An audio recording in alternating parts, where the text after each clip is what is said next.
हम लोग गंगोत्री धाम से दर्शन करके निकल चुके हैं। काशी की तबीयत मंदिर पहुंचते ही बहुत ज़्यादा ख़राब हो गई थी। उसे मंदिर में ही उल्टी भी हो गई और बुखार भी हो चुका है। बुखार सुबह से तब भी 99 प्लस था और अभी भी ऐसा लग रहा है कि बहुत ज़्यादा है। अभी कहीं पे उसे रुकते हैं, फिर उसे मेडिसिन देंगे। हमने उसे ऑलरेडी उल्टी की दवाई दे दी है। थोड़ा सा फ़र्क पड़ जाए, नींद आ जाए, सो जाए तो शायद वो बेटर हो जाएगी। पर हम लोग आपको ज़्यादा वहाँ पे कुछ इसलिए नहीं दिखा पाए क्योंकि हमें ये था कि बच्चे की तबीयत ख़राब है। काफ़ी बहुत ठंडा है, बर्फ़ नहीं है बट ठंड बहुत ज़्यादा है। इस वजह से ऑक्सीजन की कमी भी यहाँ हो जाती है बच्चों को, इसलिए भी शायद काशी की तबीयत एकदम से ख़राब हो गई। गाइस कैमरा जस्टिफाई नहीं कर पा रहा है बट इतना कोहरा है कि कुछ नहीं दिख रहा है। दोस्तों काशी सो के उठ गई है। 1 घंटा सोने के बाद थोड़ी सी बेटर हुई है, मगर उसकी बॉडी अभी भी गर्म है, उसको बुखार हल्का सा अभी भी है। धीरे धीरे ठीक हो जाएगी।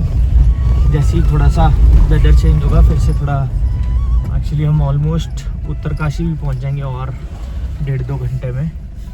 तो वहाँ थोड़ा वेदर एकदम चेंज है, वहाँ थोड़ा सा बेटर वेदर है क्योंकि ऊपर बहुत ठंडा था और आप देख भी सकते हैं बहुत बारिश बहुत तेज़ पड़ रही है, मौसम एकदम ख़राब है। तो नाउ शी इज़ बेटर। कितनी चार्मिंग वैली है ना, क्या मन ही नहीं करेगा कि आप कुछ और देखें। मतलब इतनी खूबसूरत वैली है ये जिसको हम क्रॉस करते हुए जा रहे हैं। और सबसे अच्छा साथ हमारा दिया मौसम ने। मौसम में ये जो क्लाउड्स बीच बीच में आप दिखे सामने की तरफ, कितना ही सुंदर वो नज़ारा दिख रहा है। आप इस सब में इतने खूबसूरत वैलीज देखते देखते ना, मैं हमको रजिस्ट्रेशन के बारे में आपसे इंपॉर्टेंट बातें करना तो रह ही जाता है। तो अगर आप गंगोत्री यात्रा के लिए प्लान कर रहे हैं तो एक इम्पॉर्टेंट चीज़ है यात्रा का रजिस्ट्रेशन। हमने आपको आते हुए बताया था कि कई जगह फिजिकल काउंटर्स हैं, जैसे कि हरिद्वार, ऋषिकेश और उत्तरकाशी पे आपको फिजिकल काउंटर्स मिल जाते हैं। बट वहाँ ना बहुत भीड़ होती है, काफ़ी यात्री होते हैं, काफ़ी लोग होते हैं, भीड़ हो जाती है और फिर गर्मी का मौसम है। तो मैं आपको एडवाइस करूँगी कि आप ऑनलाइन रजिस्ट्रेशन कर लें उत्तराखंड टूरिज्म की साइट पे जाके या फिर चारधाम यात्रा की साइट पे जाके, क्योंकि आपके लिए रजिस्ट्रेशन मैंडेटरी है और ऑनलाइन ना आपको बहुत ज़्यादा एफर्ट्स लगाए बिना भी जल्दी से आपका रजिस्ट्रेशन हो जाएगा। हिंदी में भी उनकी साइट अवेलेबल है, आप चाहे तो वहाँ लैंग्वेज चेंज करके हिंदी में कर सकते हैं। और अब तो बायोमेट्रिक वेरिफिकेशन और क्यूआर कोड बेस्ड पासेस भी दिए जा रहे हैं, जिससे ट्रैकिंग और सेफ्टी बहुत इंप्रूव हो गई है। और हाँ, रास्ते में काफ़ी सारे बेस कैंप और मेडिकल टेंट्स भी लगाए जाएंगे, तो यात्रा ना आप सबके लिए और एक्सेसिबल हो जाएगी। दोस्तों गंगा जी भागीरथी नदी बहुत ही सुंदर लग रही है, उसका बहाव और ये जो व्यू है ये बहुत ही सुंदर है। मतलब ये जो पहाड़ हैं, इनकी जो ऊंचाई है, मतलब फॉग लगा हुआ है, बादल लगा हुआ है, बहुत सुंदर, बहुत सुंदर। ये हमारी धनो, मतलब इसने हमारा जो साथ दिया है इस बार, बहुत अच्छा साथ दिया है। मेरे को लगा था गाड़ी कर नहीं पाएगी क्योंकि हर्सिल जो है वो बहुत ही, इवन गंगोत्री जो है वो बहुत ही ऊंचाई पे है, बट उसने एक बार भी प्रॉब्लम नहीं करी। मतलब गाड़ी का pickup, everything is fine and the view is also very nice. आप देख ही रहे हैं, बहुत ही सुंदर जगह है दोस्तों, बहुत सुंदर। मतलब क्या ब्रेथ टेकिंग व्यूज़ हैं, मतलब रास्ता इतना सुंदर है। काशी की थोड़ी तबीयत ख़राब हो गई, अगर ख़राब नहीं हुई होती तो हम और इन्जॉय करते, बट हम बिल्कुल भी रिस्क नहीं ले सकते काशी के साथ। हम सीधा अभी वापस टिहरी जाएंगे, वहीं पर होटल में रुकेंगे।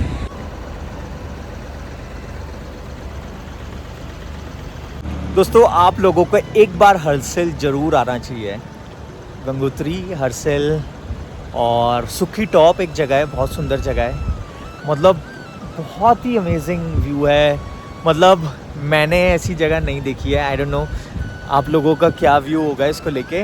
मैं मनाली भी गया हूँ, मैं किलोंग तक गया हूँ, मैं श्रीनगर भी गया हूँ, सोनमर्ग, जोजिला पास, बट ये जगह बहुत सुंदर है, बहुत सुंदर, बहुत सुंदर। अभी हम एक ऐसे स्ट्रेच से जा रहे हैं जहां रोड इम्प्रूवमेंट का काम चल रहा है, कंस्ट्रक्शन वर्क यहाँ पे चल रहा है। नए प्रोटेक्शन वॉल्स रोड के दोनों साइड, रोड वाइडनिंग और स्मूथ बनाने के लिए काफी एफर्ट्स किए जा रहे हैं। ये सब इस रूट को ज्यादा सेफ और कंफर्टेबल बनाने के लिए है, ताकि आपका गंगोत्री का सफर और भी सुकून भरा हो सके।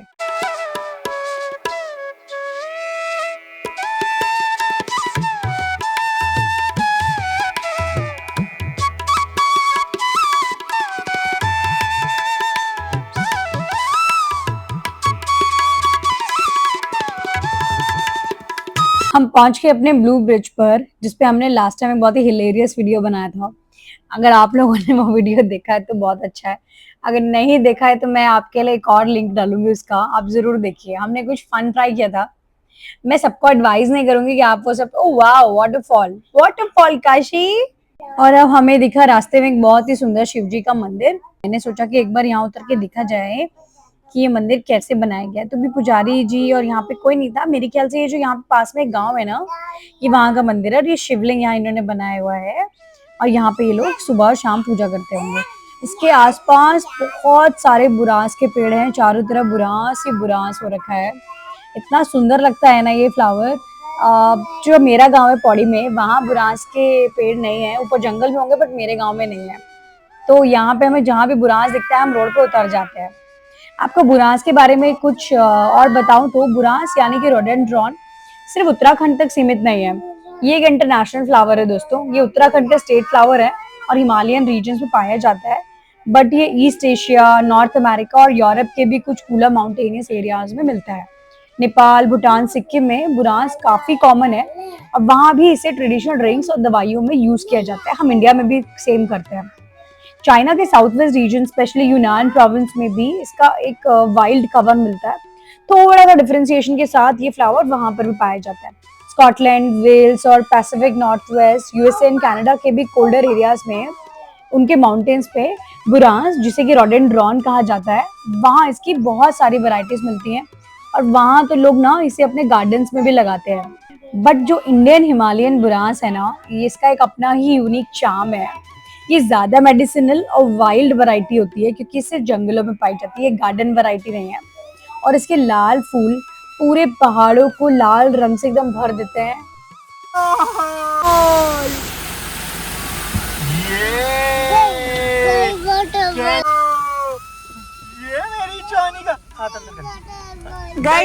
ये एक और नाकाम कोशिश गौरव की बुरांस के फूलों को तोड़ने की।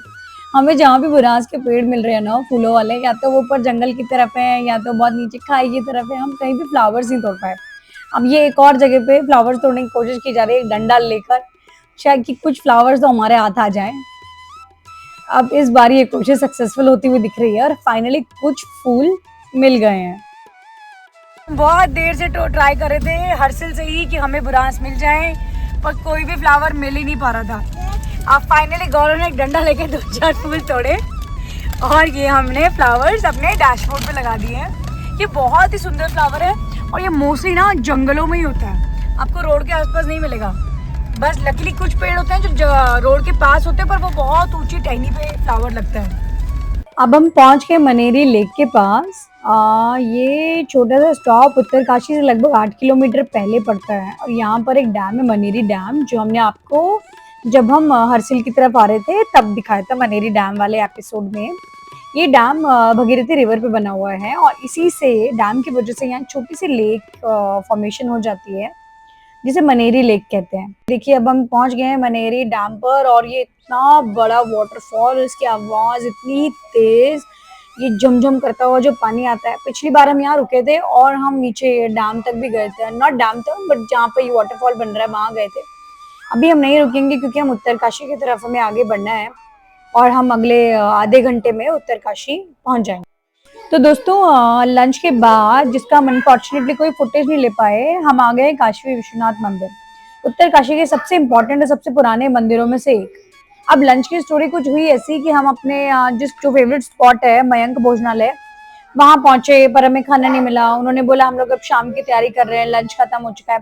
तो हम उसके बगल में एक दूसरे ढाबे पे चले गए, फिर हम वहां से काशी विश्वनाथ मंदिर की तरफ आ गए। ये मंदिर भगवान शिव जी को समर्पित है और इसका नाम और सिग्निफिकेंस वाराणसी के काशी विश्वनाथ मंदिर के जैसा ही है। कई लोग उत्तरकाशी को देवभूमि का काशी भी कहते हैं। ये मंदिर भगीरथी नदी के किनारे बना हुआ है और ऐसा माना जाता है कि शिव जी यहाँ स्वयंभू रूप में विराजमान है। हर साल कई भक्त यहाँ दर्शन के लिए आते हैं, स्पेशली चारधाम यात्रा और शिवरात्रि के दौरान। उन दिनों यहाँ काफी भीड़ होती है। अभी सावन में भी जो शिवरात्रि आएगी उस समय भी यहाँ काफी भीड़ होती है। एक और इंटरेस्टिंग बात, मंदिर के अंदर एक प्राचीन त्रिशूल है जिसे शिव जी का ही माना जाता है। कहते हैं कि ये इतना गहरा धंसा हुआ है कि इसे कोई हिला भी नहीं सकता। ये सारी स्टोरीज ना इन बोर्ड्स पे लिखी हुई हैं।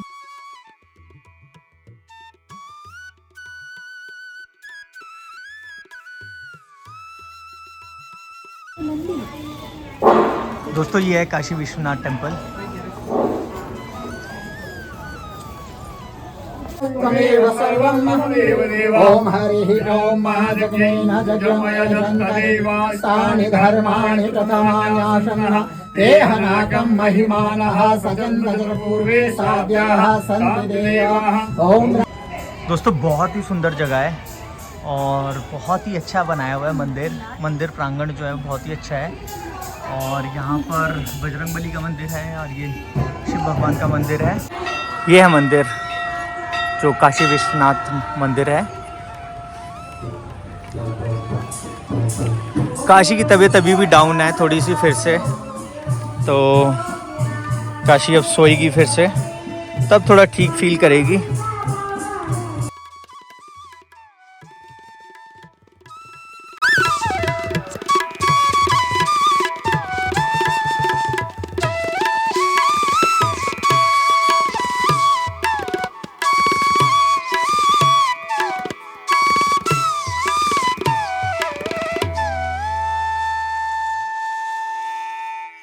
दोस्तों हमारा ओरिजिनल प्लान तो टिहरी में 1-2 दिन और रुकने का था और लास्ट डे आपको कुछ और साइट सीइंग ऑप्शंस दिखाने का था ताकि आप टिहरी का एक बेटर ट्रिप अपने लिए प्लान कर सकें आने वाली छुट्टियों में सर्द गर्मियों की। बट हम उन जगहों पर जा तो नहीं पाएंगे, बट फिर भी मैं आपको कुछ जगहों के बारे में ज़रूर बताना चाहूँगी, जिसमें सबसे पहले है सुरकंडा देवी मंदिर जो टिहरी में ही है और 2700 मीटर की ऊंचाई पर यह मंदिर स्थित है। सुरकंडा देवी मंदिर जाने के लिए जो पहले ट्रैक हुआ करता था ना, वो थोड़ा चैलेंजिंग था, बट अब ना यहाँ पे केबल कार बना दी गई है, तो केबल कार के ज़रिए सुरकंडा देवी मंदिर पर पहुँचना आपके लिए बहुत आसान हो जाता है। और अब हम ये पहुँच गए हैं चिन्याली सौड़। चिन्याली सौड़ का नाम तो पता नहीं ऐसा क्यों रखा गया, बट ये बहुत वाइड है, इसका नाम चिन्याली वाइड होना चाहिए था।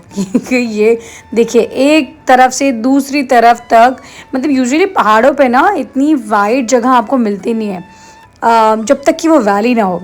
वैली में भी इतनी वाइड जगह बहुत मिलना बहुत मुश्किल होता है, इसीलिए इन्होंने यहाँ पे हेलीपैड बनाया है ताकि इमरजेंसी केसेस में, यात्रा के केसेस में, कोई वीवीआईपी मूवमेंट्स के केसेस में इस हेलीपैड को यूज़ किया जा सके।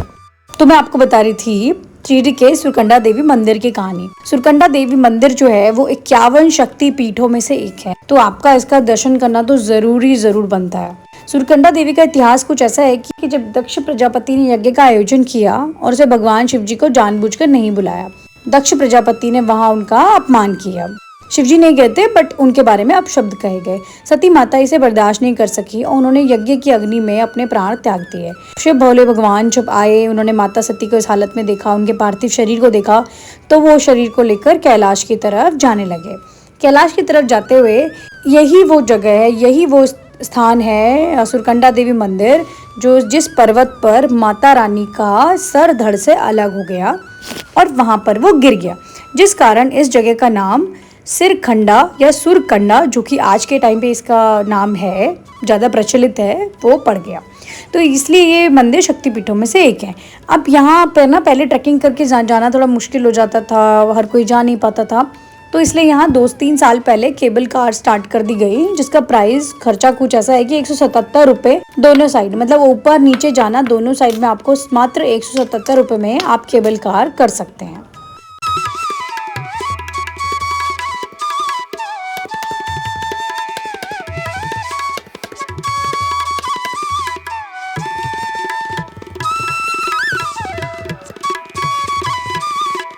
दोस्तों हम ऋषिकेश क्रॉस कर चुके हैं। ऋषिकेश में बहुत ज़्यादा जैम था। अभी मैं हरिद्वार पहुंचने वाला हूं।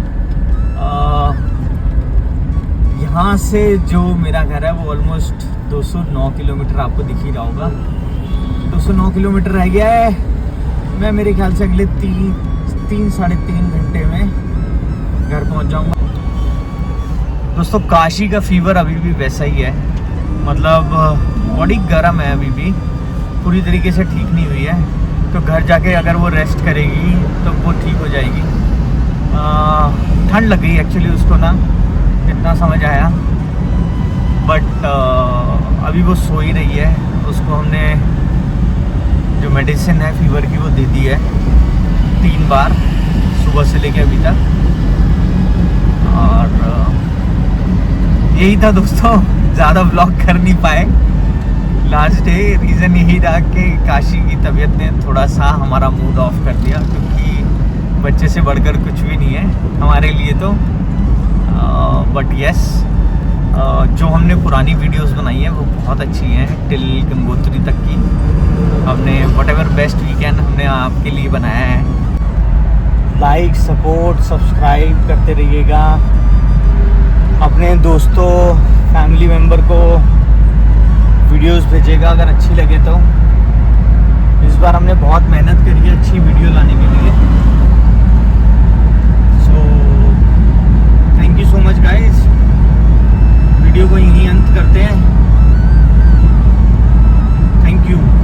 जल्दी नई ट्रिप बनाएंगे और आपको शेयर करते रहेंगे आपके साथ।